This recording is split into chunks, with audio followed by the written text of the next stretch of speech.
अस्सलाम वालेकुम नाज़रीन, प्रोग्राम ओपिनियन में अली काजी में भलीकार आवां यासिर अहमद हमको स्टूडियो में ज्वाइन किया सीनियर तज्जियाकार अली काजी साहब। वेलकम अली साहब।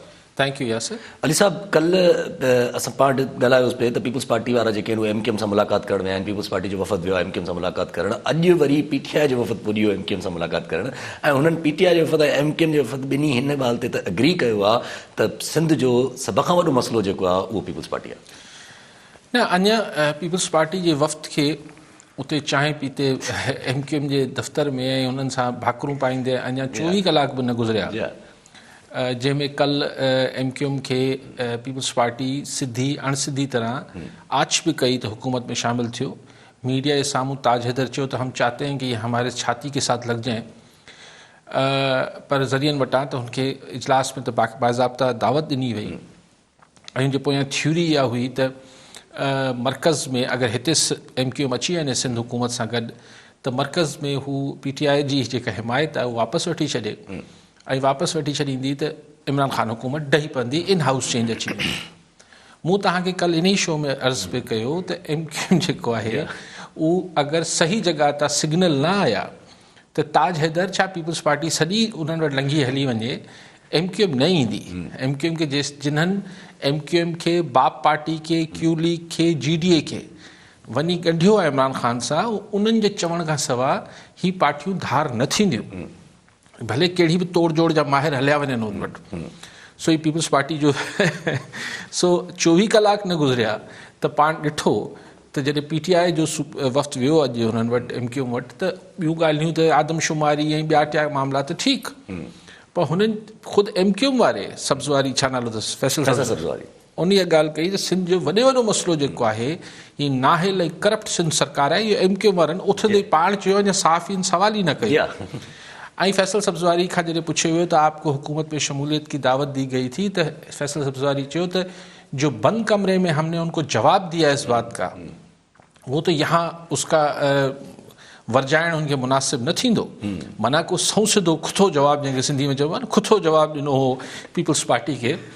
सो ॻाल्हि इहा आहे त हीअ जेका थ्योरी हली पे त पीपल्स पार्टी को तोड़ जोड़ करे ऐं इन हाउस चेंज आणे छॾींदी, त मूं गुज़ारिश इहा कई पे कल बि ऐं अॼु बि मुंहिंजो कंसिडर्ड ओपिनियन इहो ई आहे। हाणे MKM जे मौक़ुफ़ अचण खां पोइ मुंहिंजी ॻाल्हि में वधीक वज़न पैदा थी वियो आहे त ॾिसो ही जेके जिन्हनि इमरान ख़ान हुकूमत जी अक्सरियत हिननि पार्टियुनि जी सपोर्ट सां ठाही आहे क़ौमी असैम्बली में, जेसि ताईं उहे सघारी धुरियूं पसे पर्दा पीपल्स पार्टी या नवाज़ लीग सां को डील न कंदियूं तेसि ऐं उहे पाण चाहींदियूं जेसिताईं पाण चाहींदियूं न त क़ौमी असैम्बली में MKM इमरान ख़ान साहब जे ख़िलाफ़ नो कॉन्फिडेंस अचे, तेसिताईं नो कॉन्फिडेंस नथो अची सघे। ही MKM वारा बि न वेंदा, GDA बाप को बि न वेंदो। ही मिड़ी हल्की फुल्की मूसीक़ी थींदी आहे जंहिंजी जेतिरी हुननि खे इजाज़त हूंदी आहे त भले एतिरी फरमाइशूं करे वठो। क्यू लीग वारा बि रुसामा कंदा आहिनि, कॾहिं GDA वारा बि थोड़ा अंगल कंदा आहिनि, थोरो MKM वारा बि करे बाप पार्टी वारा बि चवनि था हमारे मुतालबे मंज़ूर न हो रहे, मिड़ेई इहो हिकिड़ो हल्को फुल्को थींदो आहे। छॾण जी ॻाल्हि इमरान ख़ान खे जेसि ताईं सही हंधा सिग्नल न ईंदा तेसि ताईं इमरान ख़ान खे ही पार्टियूं न छॾींदियूं। इहो मां अॻु में बि गुज़ारिश पे कई, अॼु हुनजो चिटो तव्हांजे साम्हूं अची वियो। हाणे क्वेश्चन इहो आहे त ही ऐं जेतिरी सख़्तु ॿोली, ख़ैर PTI वारा त ॻाल्हाइनि था पीपल्स पार्टी लाइ, पर ख़ुदि MKM वारनि बि सो अरबों रुपए कहाँ चले गए, BRT पेशावर जंगला बस से पेशावर वाली है कि भाई चलो कम से कम वो 6 साल में चल तो पड़ी BRT। सिंध कराची में तो 13 साल में 13 बसें सिंध हुकूमत नहीं चला सकी, माना शदीद तनकीद कई अथनि। सो ॿिए लफ़्ज़नि में अगरि ठहण जो इरादो हुजे हा त अहिड़ी ॻाल्हियूं त न कनि। सो मुद्दो हिते अची वियो त मर्दमशुमारी जो छा थींदो। मर्दमशुमारी जो आउं सम्झां थो जेको इशारनि में ॻाल्हि हुन फिरदौस शमीम नक़वी बि कई ऐं वफ़ाक़ी हुकूमत बि करे पई त फिरदौस शमीम त सिधे लफ़्ज़नि में चयो त जेका अॻूणी 2017 वारी आदमशुमारी आहे उनखे हाणे कंहिं फॉर्मूले सां ठीकु नथो करे सघिजे, हाणे नई मर्दमशुमारी कराइणी पवंदी। सो वफ़ाक़ी सरकार इहो शायदि कुझु हुन लाइ प्रपोज़ल्स ठाहे पई त हीअ त फ़िलहालु मञी वठो बजाए 10 सालनि जे, चङो 2017 खां पोइ 2027 में वरी मरदमशुमारी थियणी त शायदि वफ़ाक़ी हुकूमत इहो प्रपोज़ल ॾियणु चाहे थी त 2017 वारी खे मञी वठिजे ऐं पोइ 2023 में यानी 4 साल अॻु रिक्वायर्ड टाइम खां असीं थोरो जल्दी कराए छॾियूं था ही जेको मरदमशुमारी आहे। सो एम क्यू वारा थोरो हील हुजत खां पोइ मञी वठंदा। पीपल्स पार्टी न मञंदी। अच्छा, पीपल्स पार्टी न मञंदी CCI में, अवल त इहो बि ॾिसणो आहे त न बि कीअं छो न मञंदी, थी सघे थो उहो मञी वठे, थी सघे थो दुनिया में हर शइ मुमकिन आहे।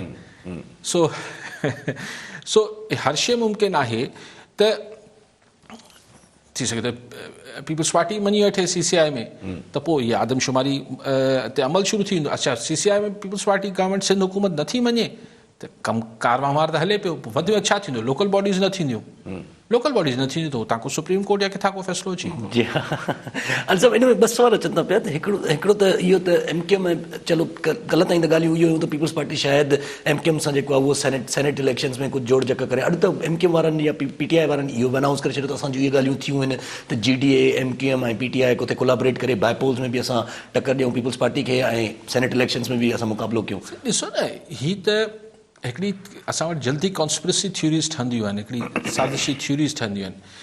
आसिफ़ ज़रदारी साहब भई पीपल्स पार्टी वारनि चयो त भई असीं इस्तीफ़ा न ॾींदासीं, सेनेट जी चूंडूं विढ़ंदासीं ऐं पार्लियामेंट जे अंदरि हिननि खे मुंहुं ॾींदासीं। त पार्लियामेंट जे अंदरि मुंहुं ॾियण खे हर कंहिंजी तशरीह इहा हुई त माना इन हाउस चेंज जी ॻाल्हि कनि पिया। ही को रोडनि जे ज़रिए हुकूमत ठाहिण जो इरादो नथा रखनि पीपल्स पार्टी वारा। ऐं पोइ ठक थी वई, ॿिए ॾींहुं मुलाक़ात MQ वटि पीपल्स पार्टी पहुची वई। अॻु में ऐलानियल त मुंहिंजो असां त कोन ॿुधो त हीअ को मुलाक़ात थियणी आहे, त सभिनी 2 करे जोड़ियो हुनखे, 2 4, यानी कल्ह चयूं पिया त पार्लियामेंट अंदरि तब्दीली आणींदासीं, अॼु MQ वारा पहुची विया आहिनि।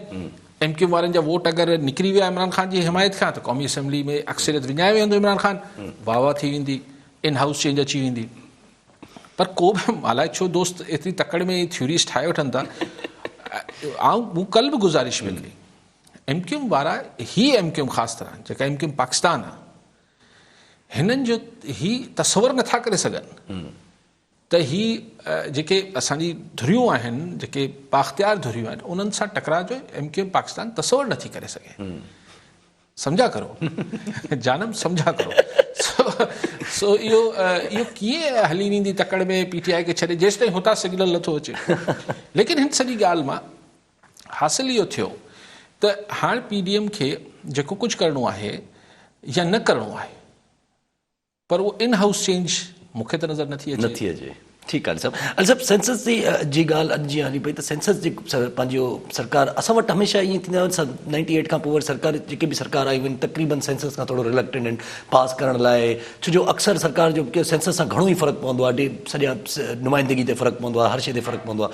त अक्सर असांजी जेके फेडरल सरकार चाहींदियूं आहिनि त सेंसस असांजे मुताबिक़ किथे न किथे फिट थिए, असांजे हिसाब सां, असांजे फेवरेबल में, त हू कॾहिं बि माना हाणे बि ही इशू बि जेका नई सेंसस जी ॻाल्हि थी अचे, इहो PTI में एक्चुअली ॾिसो सेंसस हुजनि, इलेक्शन्स हुजनि, जिथे बि आम माण्हू जो ॻणप थियणी आहे, चाहे माण्हू जी वोट जी ॻणप थियणी आहे या माण्हू जी काउंट हेड काउंट थियणो आहे, इहो असां वटि शफ़ाफ़ियत आहे ई कोन।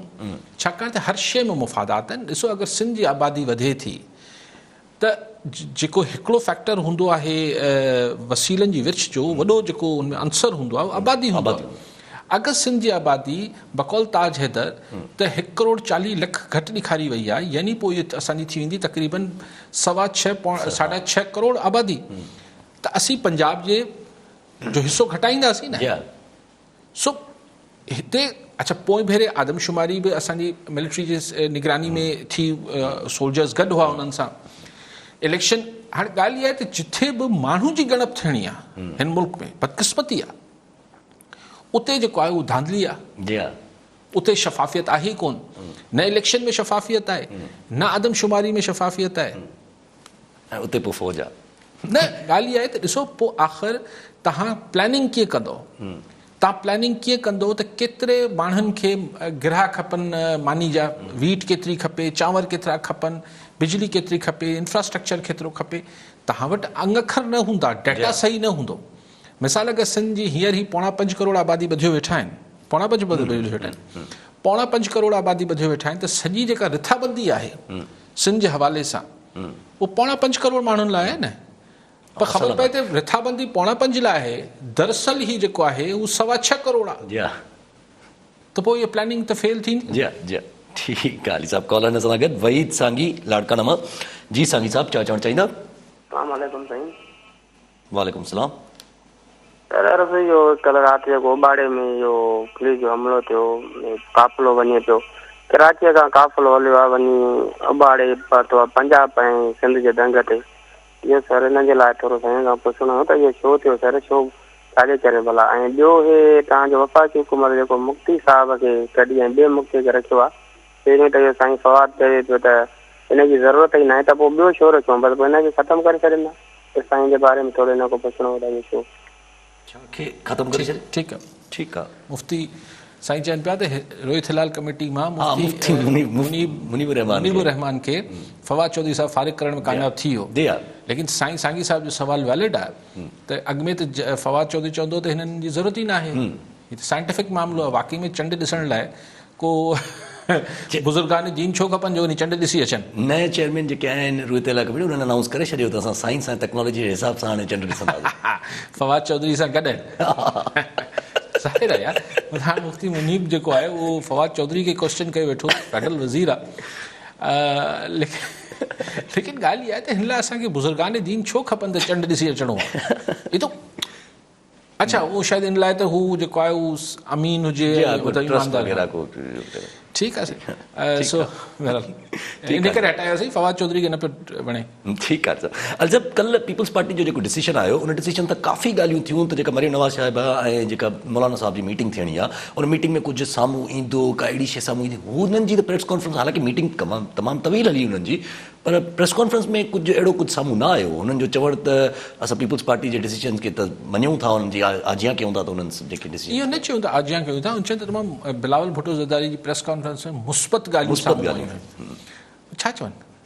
मुंहिंजो ख़्यालु आहे त हिकिड़ा ज़ाहिर मौलाना फज़ल रहमान हिकिड़ो मिच्योर पुराणो सियासतदान आहे ऐं मरियम साहिबा बि ज़ाहिर हाणे हिकिड़ो तजुर्बो करे वेठी आहे, त इहे तकड़ में एॾी महिल कुझु चई छॾींदा त हाणे PDM जे इजलास जेको शायदि सुभाणे इजलास सुभाणे परीं 1 तारीख़ सुभाणे चवंदा पिया, 2 तारीख़ आहे शायदि ॾिसूं। सो सुभाणे परीं जेको PDM जो इजलास आहे इहे अंदरि ॻाल्हियूं थींदियूं, ऐं छाकाणि त अगरि किथां सिग्नल आहिनि ऐं बिलावल भुट्टो पीपल्स पार्टी मतिलबु पंहिंजी सियासी तख़मीना लॻाए ऐं तजिया करे इहो फ़ैसिलो कयो आहे त पोइ PDM जी तहरीक वेझे मुस्तक़बिल में त कुझु बि न रही, ऐं ख़ुदि पोइ सिंध हुकूमत जे लोडनि में अचण जो तव्हां जल्दी ॾिसी वठंदो। ठीकु आहे सभु कॉलोनी सां गॾु सरफराज़ हुसैन लिगारी हैदराबाद मां। जी लिगारी साहब छा चवणु चाहींदा? साईं अस्सलाम वालेकुम। वालेकुम सलाम। साईं सभ खां पहिरीं त तव्हांखे ऐं साईं काज़ी साहब खे नए साल जूं मुबारक हुजनि ऐं अलाह कंदो जो इहो साल इनशाअल्लाह सुठो गुज़रंदो। मुंहिंजो सुवाल इहो आहे साईं खां त हीउ जेको MQM सां जेका पीपल्स पार्टी मिली आहे ऐं हिननि मुलाक़ात कई आहे ऐं वरी शायदि हू PTI वारा बि हुननि सां मिलिया आहिनि कुझु ईअं, माना हाणे हीअ जेके राब्ता MQM सां पिया थियनि त इहो जेको फेडरल लेवल ते असांखे ॾिसो था, पर जेको सिंध जी तव्हां ख़बर आहे त सियासत आहे, सिंध जी हालत कंडीशन जेका थी वई आहे, वरी अगरि MQM में वरी माना ॾिसूं था त माना अॻियां जेके ॿिया नओं टेन्योर हूंदो उन में माना सम्झो त गवर्नमेंट में जहिड़ी आई इनखे पाणी ई खणी सम्झूं कि लिहाज़ सां।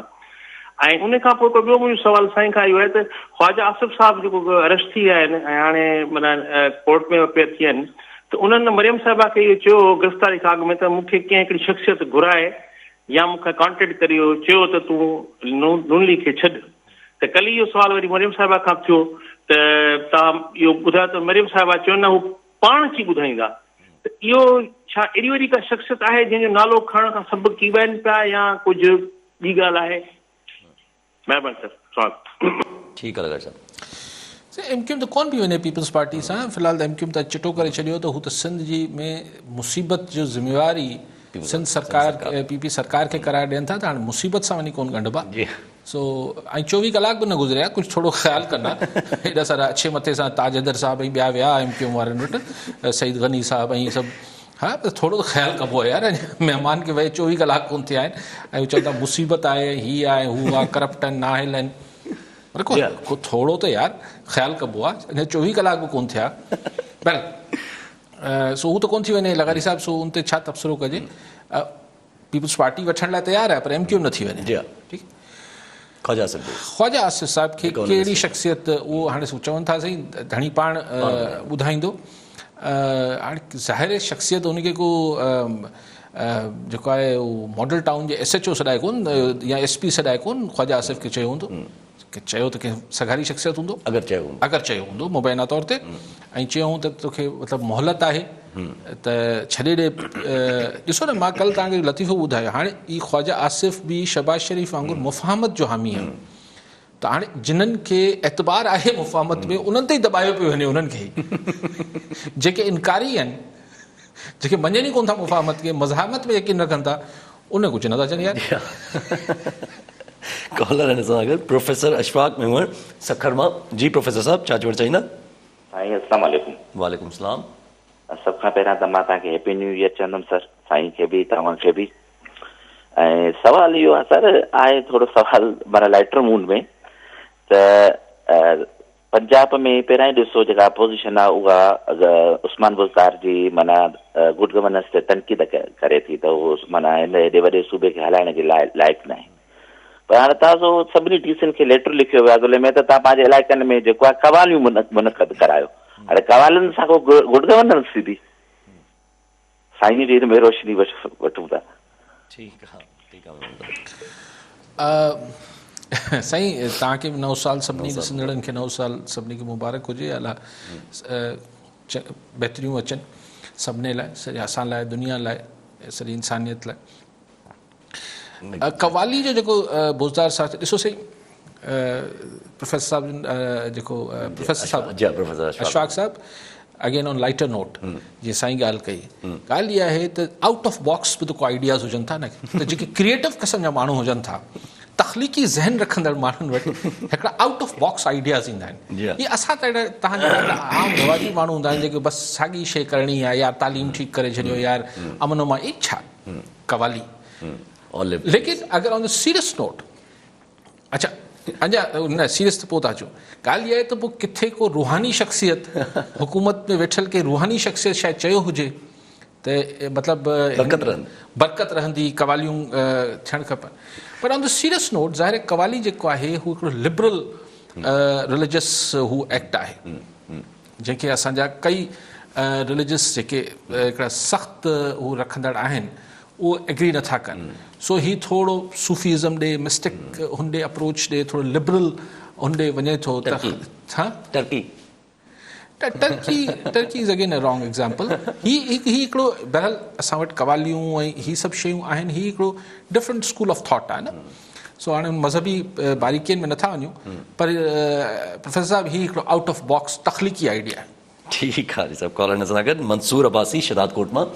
जी अब्बासी साहिब, छा चवणु चाहींदा? साईं अस्सलाम वालेकुम। साईं जन खे तव्हांखे तव्हांजे सॼे चैनल खे नए साल जूं मुबारकूं हुजनि।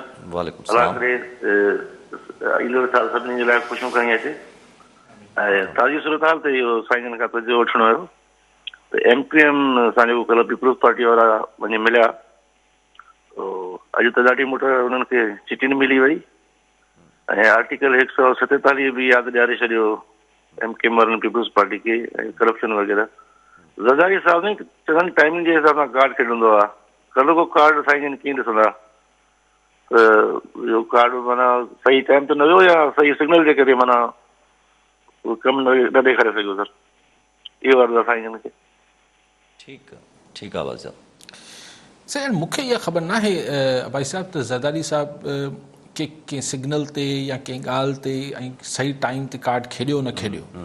आऊं पंहिंजी ॻाल्हि पियो कयां, आऊं हिकिड़ी ॻाल्हि ते पहिरें ॾींहं खां क्लियर आहियां, आऊं बिल्कुलु चिटो आहे, मुंहिंजे ज़हन में को अभाम न आहे त ही 4 पार्टियूं इतिहादी जेके आहिनि PTI सरकार जूं, क्यू लीग, MQM, GDA, बाप बलूचिस्तान अवामी पार्टी, इहे कोन लुॾंदियूं जेसि ताईं सही हंधा सिग्नल्स न आया। ऐं पोइ हाणे इहा त कंहिंजी बि पंहिंजी पीपल्स पार्टी जी पंहिंजी असेसमेंट हूंदी, हुननि हिकिड़ो ट्राई करे ॾिठी, कोशिशि करने में क्या जाता है, सो ही कोशिशि करण में क्या जाता वारो थियो, छाकाणि 24 कलाक कोन लॻायूं ऐं मुसीबत जो ज़िम्मेवारी मतिलबु सॼे सिंध जी मुसीबत ई पीपल्स पार्टी हुकूमत ते कराए ॾेई छॾियो MQM। 24 कलाक में कोन लॻायूं। जी हाँ, ठीकु आहे। साहब कॉल इन सां गॾु मोहम्मद अशरफ बलोच हैदराबाद मां। जी बलोच साहब, छा चवणु चाहींदा? मुंहिंजो इहो कादिर साहब खां इहो सुवालु आहे त MQM खे एस्टेब्लिशमेंट मां कहिड़ो डपु आहे जो उहो वञी उन्हनि जे चवण ते इमरान ख़ान सां मिली आहे, जॾहिं त मुंहिंजो तइल्लुक़ु सिंध सां आहे ऐं सिंध जे मसइला जेके आहिनि उन्हनि सां ई आहे। ऐं ॿियो बि जेको सुवालु मुंहिंजो आहे त मरियम नवाज़ जेका ॿोली ॻाल्हाए पई एस्टेब्लिशमेंट जे ख़िलाफ़, छा जेकॾहिं इहो सिंध जो को सियासतदान ॻाल्हाए हा त छा उन जो नतीजो कहिड़ो निकिरे? महिरबानी करे जवाबु। ठीकु आहे। MQM खे छा डपु आहे? सही, MQM सां हींअर 4-5 सालनि में जेको कुझु थियो आहे, जेका हिकिड़ी MQM हुई अॻु में, MQM पाकिस्तान ऐं MQM लंडन त न हुई, पोइ तव्हां ॾिसो त हशर छा थियो ऐं कीअं भाईजान करे जान छॾाई अथनि। ऐं पोइ इलेक्शन में 2018 में छा थियो, जंहिं शहर मां को एकड़ ॿेकड़ सीट को बि पीपल्स पार्टी या जमात इस्लामी या को खणंदो हो, उते हाणे कराची जी जेका अक्सरियती जमात आहे MP MNS जी, उहो PTI आहे। सो अञा छा पुछणु पिया चाहियो भलो साहब? ऐं हू पाण चवनि था हुनजा दफ़्तर बंदि आहिनि, हू चवनि था असांजा माण्हू जेके गुम आहिनि। सो हाणे तव्हां अलाए छा मूंखां छा चवराइण, छा सम्झो सभु थो भलो साहब, सम्झो सभु पिया, पर हरूभरू मूंखां चवराइण चाहियो था। सो ॻाल्हि इहा आहे त चिठी ॻाल्हि आहे त MQM खे छा जी परेशानी हूंदी। बाक़ी मरियम नवाज़ वारी ॻाल्हि से पाण अक्सर कयूं था त इहे ॻाल्हियूं जॾहिं बि कंहिं सिंध मां कयूं या बलूचिस्तान मां या KP मां, त पोइ हुन ते मुल्क दुश्मनी जा इल्ज़ाम लॻंदा हुआ। ऐं पोइ जेको कुझु थियो, पोइ हिननि खे बि इल्ज़ामात त साॻिया लॻनि पिया त ही भारत जी लॉबी लाइ कमु पिया कनि, भारत जी ॿोली पियो ॻाल्हाए नवाज़ शरीफ़। इल्ज़ाम त हिननि ते बि लॻनि था, पर ऐं सख़्ती बि आयल आहे। लेकिन ॻाल्हि इहा आहे त वरी उहा ॻाल्हि पियो कयां त बहरहाल जॾहिं ख़ल्क़े ख़ुदा हिकिड़ी राय मां जुड़ंदी वञे थी त हू अल्टीमेटली वञी किथे हंधि कंदी आहे। पर टाइम जो केरु बि अंदाज़ो नथो अॻु थी करे सघे त हीउ 1 महीने में थींदो या 1 साल में थींदो या 5 साल में थींदो।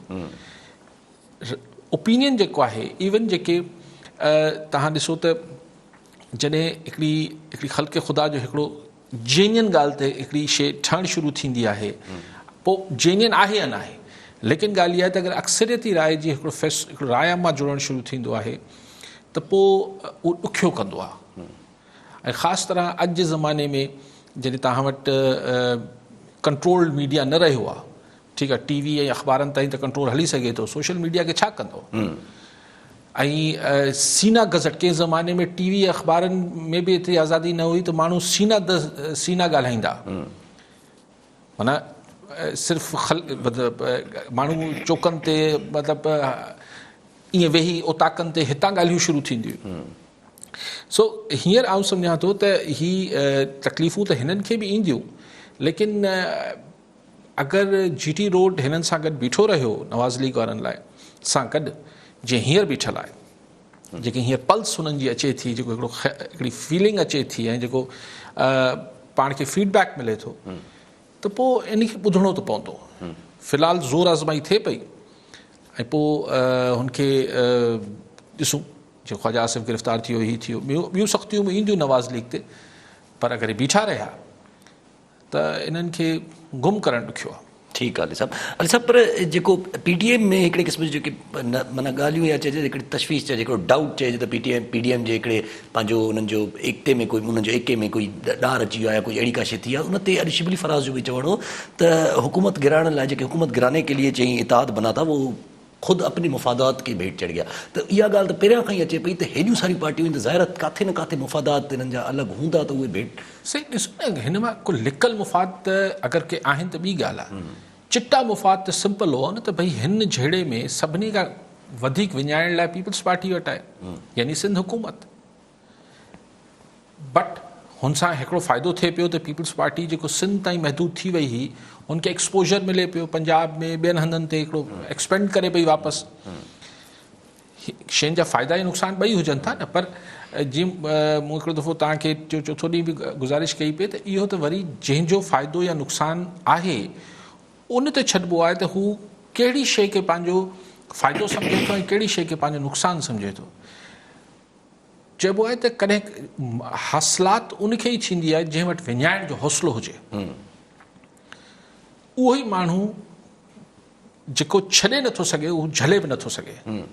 सो हिकिड़ी शइ खे कॾहिं कॾहिं मतिलबु माण्हू वटि धुरियनि वटि मतिलबु हिकिड़ी छॾण जी हिकिड़ी हिमत हुजणु खपे, पर ॾुखियो आहे। ठीकु आहे अली साहब पर इनमें हिकिड़ो पंहिंजो माना ईअं ज़हन में अचे थी ॻाल्हि त जॾहिं नवाज़ शरीफ़ साहब पहिरियां ॿाहिरि विया हुया तॾहिं वापसि आया, जॾहिं चार्टर ऑफ डेमोक्रेसी थियो, सभु कुझु थियो, मुशर्रफ साहब सां NRO जूं ॻाल्हियूं थियूं, सभु कुझु थियो, त उन वक़्तु माना हिकिड़ो बेनज़ीर बि माना हिकिड़ो करिस्मेटिक लीडर जेको आहे उहो काफ़ी दुनिया ते वाज़े रखण वारो हिकिड़ो करिस्मेटिक लीडर जेको आहे उन्हनि सां गॾु हुयो नवाज़ शरीफ़ साहब सां, तॾहिं उहो हिकिड़े पैकेज में घणो कुझु थी वियो, साम्हूं अची वियो। हिन चकर त नवाज़ शरीफ़ साहब सां त केरु मौलाना फज़लुर रहमान अगरि पीपल्स पार्टी बि साइड ते थी वञे न, तव्हां थोरो सवाल सम्झी न सघे था त मीसाक जमहूरियत ते हुननि जो गॾु थियण या छा ते? न, जेको NRO मिलियो, जेको आया सभु माना हिकिड़ो केसिस ख़तमु थिया, पाकिस्तान आया। न, उहो त आया, लेकिन ॻाल्हि इहा आहे त मुशर्रफ साहब मां जिन न अॼु थिया, ऐं वरी चवां थो अगरि ही मोहतरमा जी शहादत वारो सानियो न थिया, उहो एॾी वॾी छिप अची किरी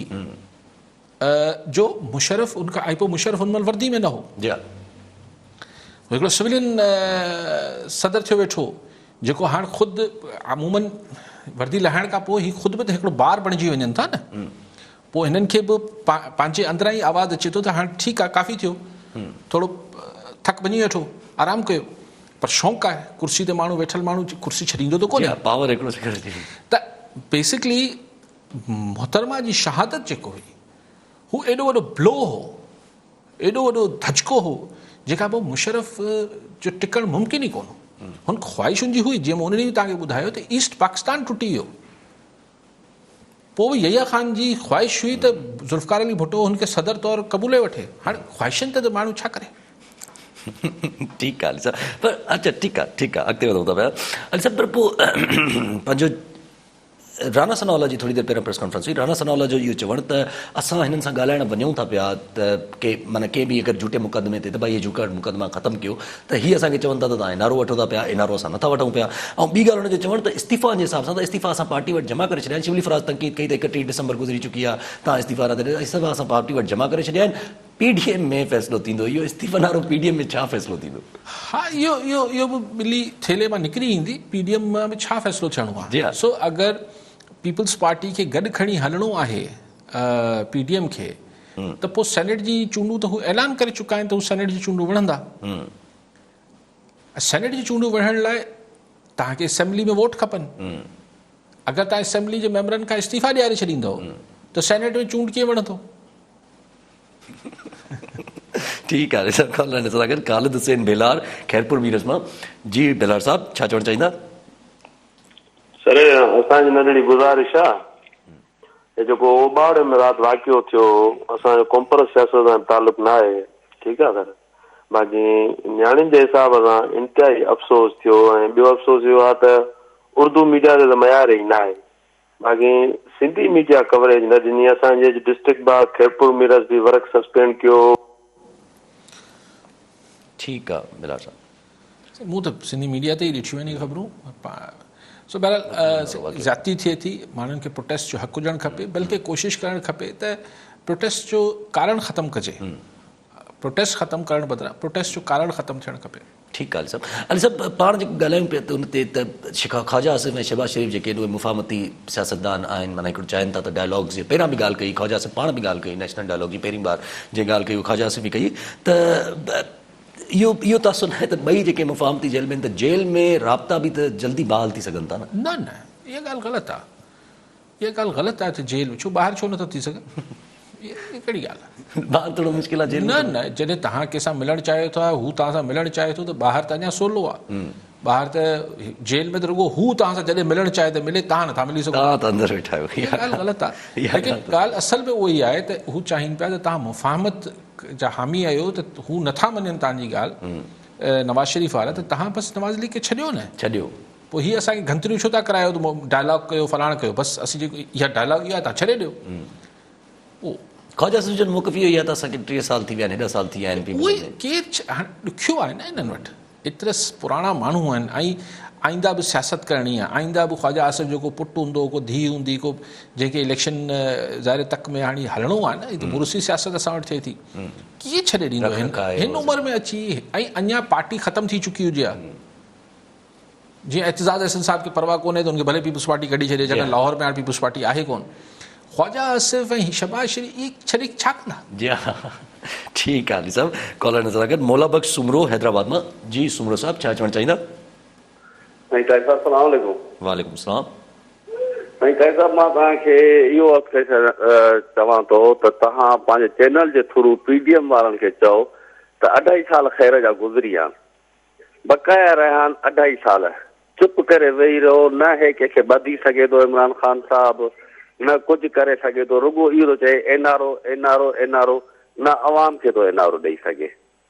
ऐं असां जेके बि सियासतदान आहिनि उन्हनि खे चऊं ख़ुदा रा तव्हां चुप करे वेही रहो, ऐं हिन 2.5 साल खां पोइ जेको थींदो तव्हां पंहिंजी कोशिशि जारी रखो। तव्हां अचो इलेक्शन विड़ी करे ऐं अची सीटूं खटो, ऐं सदर थियो, वज़ीर आज़म थियो, अवाम जे लाइ तव्हां कुझु करे ॾेखारियो। अवाम खे बि ख़बर पइजी वई त 2.5 साल में या 5 सालनि में हिन जेके ख्वाब ॾेखारिया उहे छा थिया। ठीकु आहे, ठीकु आहे सुमरो साहब। आइडियल सिचुएशन फॉर PDM लाइ त न ॻाल्हि इहा आहे सुमरो साहब त 2.5 साल ही त माठ करे वेही रहनि, ऐं ही त 2 साल वेठा हुआ। तव्हां सुमरो साहब अख़बारनि जी फाइलूं कढो, पुराणी क्लिप्स कढी ॾिसो त ही जेको PDM ऐं हुकूमत डाहींदासीं, ही कही त 6 महीने जो किस्सो आहे। 2 सालनि ताईं त पीपुल्स पार्टी ऐं नवाज़ लीग जो इहो बिल्कुलु कंसिडर्ड ओपिनियन हो, सोचे सम्झे हुननि फ़ैसिलो कयो त हीउ हलणु ॾियोसि। पर पीपुल्स पार्टी ऐं नवाज़ लीग ते एॾी शयूं सोढ़ियूं थी वञनि थियूं, एॾी सख़्तियूं अची वञनि थियूं, जो चवनि था त भई हाणे हू बि त छॾे बसि नथो करे न ख़ान साहिबु। अगरि हू बि मतिलबु जेका सलाह PDM खां वधीक ॿिन्ही खे सलाह ॾियो सुमरो साहब, तव्हां बुज़ुर्ग लॻो पिया त उन्हनि खे बि सलाह ॾियो त यार हू माठ करे विया आहिनि त हीअ बि त छॾे न भला, हीअ भला मुल्क लाइ कुझु करे वेठे आहे। अॼु जेको आहे हाणे ₹2.31 पैसा हिकिड़े धक में पेट्रोल वधाए छॾियो अथनि, ₹2.5 पेट्रोल, डीज़ल वधाए छॾियो अथनि। माना हाणे तव्हांजी खाइण पीअण जूं शयूं, तव्हांजो ट्रांसपोर्ट वधी वेंदी, हर शइ वधी वेंदी। इहो चवण सही, ओगरा त ₹10 चया, मूं ₹2.5 कयो आहे, मूं महिरबानी कयो ₹2.30 कयो आहे। ॻाल्हि इहा आहे त भई माण्हू ओगरा खे कोन था सुञाणी, माण्हू सुञाणी था हुकूमत खे। सो एतिरो हिननि ॻाल्हियुनि ते ध्यानु ॾिए न। 2.5 साल NRO नहीं दूंगा, NRO दूंगा, ही थींदो हू थींदो, बसि हाणे कमु करे ॾेखारिबो। मूंखे 3 महीना ख़बर ई न पई, पोइ मूंखे भला न ख़बर पई, हाणे त ख़बर पइजी वई अथव न, हाणे करे वठो। सॼो ध्यानु हिन खे आहे त हुनखे ॿधो, हुनखे छॾियो, हुनखे ॿधो, हुन खां पैसा वठो। त 2.5 साल ही बि त रुगो PDM चलो माठ करे, आऊं ख़ैर PDM खे केरु हूंदो आहे चवण वारो, ऐं PDM जो जेको कमु लॻे पियो, लॻे थो सुमरो साहिब जी ॻाल्हि ॿुधी वरिती अथनि। फिर चऊं 31 जनवरी ते इस्तीफ़ा ॾींदा, लॉन्ग मार्च जो ऐलान कंदासीं, हाणे चवंदा सेनेट जी चूंडूं विढ़ंदासीं। हाणे इहो विच में हिकिड़ो आइडिया अची सघे थो त अगरि पीपुल्स पार्टी ऐं नवाज़ लीग ऐं मौलाना फज़ल रहमान जे विच में अगरि कोई विची राह कढी वञे त चलो बाबा सेनेट जी इलेक्शन त विढ़ंदासीं, पर लॉन्ग मार्च जेको आहे फरवरी में कंदासीं। लॉन्ग मार्च फरवरी में कंदासीं, इहो थोरो फेस सेविंग थी वेंदी, पर ज़ाहिर आहे ठीकु आहे छॾियो था हिनखे। पर अॼु इस्तीफ़ाउनि जे मामले ते बि जेके 2 इस्तीफ़ा जेके असांजे पहुता हुया स्पीकर असद कैसर साहब वटि, त अॼु ॿिन्ही तस्दीक कई आहे। ॿई जेके पंहिंजा MNAs हुया, मुर्तज़ा जावेद अब्बासी ऐं वसीम सजाद, उन्हनि तस्दीक कई त बाबा ही जाली आहिनि असांजा इस्तीफ़ा, ऐं स्पीकर साहब उन्हनि खे जाली करार ॾेई छॾियो आहे। पर 2 ॾींहं पहिरियों मरियम नवाज़ उन्हनि खे चयो त मैं दोनों को कह देती हूँ कि अगर स्पीकर बुलाए और पूछे कि जाली है या सही है तो आपने कहना है कि सही है और दे देने हैं अपने इस्तीफ़े। ॿारणी ख़ैर मतिलबु मज़ाक में चयो हूंदो। ॻाल्हि आहे त ज़ाहिर इहे त मूंखे ओॾीमहिल बि तव्हांखे शायदि इहा अर्ज़ु कई त हीअ त मज़ाक लॻे थो मूंखे त ईअं इस्तीफ़ा अलाए किथां फिरंदा स्पीकरनि वटि पहुचनि पिया, त मिड़ई ॻाल्हि आहे। लेकिन अगरि ॾिसो, आउं हिकिड़ी ॻाल्हि चवां थो याज़ साहिबु, अगरि ही PDM जीअं लॻे पियो, अगरि ही सुभाणे परीं जेको बि इजलास थियनि, इन में बि ही आए बाए शाए करे उथी आहे, त पोइ पाकिस्तान जा माण्हू सम्झंदा त ही ख़ैर थी वियो। पोइ सभु ज़्यादा एक्सपेक्टेड त इहो ई आहे त कुझु अहिड़ो डिसीजन अचे छो पीपल्स पार्टी त पंहिंजो डिसीजन वाज़े करे छॾियो आहे त पीपल्स पार्टी जो डिसीजन ई आहे। ऐं मरीम नवाज़ साहिब बि पहिरियां बि चयो त असांजो डिसीजन इहो ई आहे, पार्टी जो ज़्यादा असांजो मौक़िफ़ इहो आहे त असांखे पंहिंजो सभु हिन में इलेक्शन्स में हिसो न वठणु खपे। मौलाना साहिब त हिसो वठंदा कोन, त पोइ इहो न ॻाल्हि उहा ई आहे त ॾिसो हाणे विच वारी ॻाल्हि छा आहे, पीपल्स पार्टी जॾहिं चए थी बिलावल साहब त इस्तीफ़ाओं का फ़ैसला PDM करेगी लेकिन सेनेट के हम इलेक्शन लड़ेंगे, हा त हाणे त ॿार बि सम्झी सघे थो न त ज़ाहिर आहे तव्हां इस्तीफ़ा न ॾींदो तॾहिं त सेनेट जी इलेक्शन लड़ंदो न। अगरि MPA हूंदा ई कोन त सेनेटर खे वोट केरु कंदो? सो इहा ॻाल्हि तय थी वई त मार्च ताईं त पीपल्स पार्टी इस्तीफ़ा नथी ॾे। ठीकु आहे, हाणे सिर्फ़ु ईअं ई पाण हिकिड़ी लाउड थिंकिंग अगरि कयूं त विच में राह इहा निकिरे थी त भला चलो इस्तीफ़ा नथा ॾियो, लॉन्ग मार्च खे त हाणे थोरो पाणी त पंहिंजी ॻाल्हि खे ॾियूं न त भई 31 जनवरी ताईं अगरि इमरान ख़ान इस्तीफ़ा न ॾींदो त असीं लॉन्ग मार्च जो ऐलान कंदासीं, भला उन ॻाल्हि खे उन वादे खे त पाणी ॾियो। मिसाल मौलाना फज़ल रहमान ऐं मरियम नवाज़ बिलावल साहिब खे इहो त चवंदा भला उन ॻाल्हि खे त पाणी ॾियो, असां सभिनी क़ौम जे साम्हूं चई वेठा आहियूं, त पोइ उते हिकिड़ी गुंजाइश ठहे थी त इस्तीफ़ान जी ॻाल्हि खाई वेंदा ऐं फेबरवरी में या जनवरी जे आख़िर में या फेबरवरी जे विचधार या शुरू में हिकु लॉन्ग मार्च जी कॉल ॾियनि। हाणे हिकिड़ी विचथरी ॻाल्हि आहे, लेकिन उहो बि तॾहिं जॾहिं पीपल्स पार्टी राज़ी हुजे। मूंखे कलो के इजलास में इहो महसूसु थियो त पीपल्स पार्टी बिल्कुलु कंहिं मज़ाहमत जे मूड में ई न या मूड चेंज थियो आहे। भई अगरि मूड चेंज थियो आहे त तव्हां सॼी क़ौम खे इहे सभु कहिड़ी ख़बरूं कयो पिया त नए साल का सूरज जो इमरान खान नहीं देखेगा, दिसंबर में ख़त्म हो जाएगी, जनवरी में ख़त्म हो जाएगी या फरवरी में, वो किथे वयूं ॻाल्हियूं? घर भेज देंगे। सो अगरि भला ईअं भले उहे फ्लॉप शो ई कनि पर हिकिड़ा सियासी तरह ॻाल्हाइण जहिड़ा रहंदा, अगरि ही किथे मार्च जे इलेक्शन खां पहिरीं लॉन्ग मार्च कनि पर न कनि अली साहब वो लॉन्ग मार्च अगर फ्लॉप शो ही कन, अगर मिसाल जी ॻाल्हि आहे शो बि कनि, अगर को फ्लॉप कनि या हाई शो बि कनि त लॉन्ग मार्च त उहो एतिरो मुफ़ीद त कोन हूंदो। अगरि लॉन्ग मार्च वरी आउं चवां थो अगरि लख सवा लख माण्हू खणी ही डी चौक पहुची आहे कमु थी वेंदो। त अली साहब माण्हू बि त इहो ॾिसणु चाहींदा न त केतिरा सीरियस आहिनि असांजा हो बि। ॾिसो उहो जेको कारकुन हूंदो आहे न, मिसाल तव्हां हींअर पाण ई ॻाल्हि कयूं पिया, पाण रुकूं पिया, पाण खिलूं पिया त यार पीपल्स पार्टी जो छा मौक़िफ़ आहे, लेकिन जेको पीपल्स पार्टी जो हींअर जालो पाण खे ॿुधी रहियो हूंदो या कमिटेड वर्कर हू चवंदो न ठीकु आहे। इहो असां वटि त पॉलिटिक्स ईअं ई थिए थी न। नवाज़ शरीफ़ जेको मतिलबु कल्ह ताईं नवाज़ शरीफ़ हिकिड़ी ॻाल्हि कंदो, अॼु ॿी ॻाल्हि करे थो, हुनजो जेको वर्कर आहे उहो चवंदो ठीकु आहे, JUI जो वर्कर। सो हिकिड़ी असां जेको ही माण्हू अचिणो आहे ऐं जेको लॉन्ग मार्च कंदो उहो तव्हां जेको सपोर्टर वोपोटर कोन कंदो, उहो त तव्हांजो हार्ड कोर जेको वर्कर आहे, जेको तव्हां सां पंधु करे सघे ऐं जेको उते वञी डेरो हणी वेही सघे 3-4 ॾींहं, उहो त वर्कर ई हूंदो। ठीकु आहे साहब। अच्छा सियासत खां अगरि थोरो ॿाहिरि निकिरूं त असां वटि कड़क में हिकिड़ो मंदरु पुराणो मंदरु आहे, उन मंदर जे अटैक थियो अॼु इश्तिहार खे माण्हुनि जेको आहे जज़्बाती थी उन्हनि जे मथां अटैक करे छॾियो, पर चीफ जस्टिस जेको आहे उनजो नोटिस खयो आहे, पर माण्हुनि जो अञा पंहिंजो हिंदू जेका कम्यूनिटी आहे उनजो इंतिजाज जारी लॻो पियो आहे हिन मामले में। इंतिहाई ज़्यादती आहे ऐं मतिलबु कंहिं जे बि मज़हबी हुजे सोशल हुजे जेको बि हुनजो जंहिंसां माण्हुनि जी सेंटिमेंट्स जुड़ियल आहिनि, हुनजी बेहरमती कराइणु, हुनखे नुक़सानु पहुचाइणु जहालत आहे न। मतिलबु हिनखे आउं छा चवां, चाहे इहो कमु इंडिया में थींदो हुजे, चाहे पाकिस्तान में थींदो हुजे, किथे बि थींदो हुजे, जहालत आहे। ऐं जहालत ते कंहिं बि मुल्क जो ऐं कंहिं बि माण्हुनि जो कॉपी राइट त कोन्हे, को बि जाहिल थी सघे थो ऐं पढ़ियल लिखियल जाहिल बि हुजनि था। सो ही इंतिहाई तकलीफ़ ॾींदड़ मामिलो थियो आहे।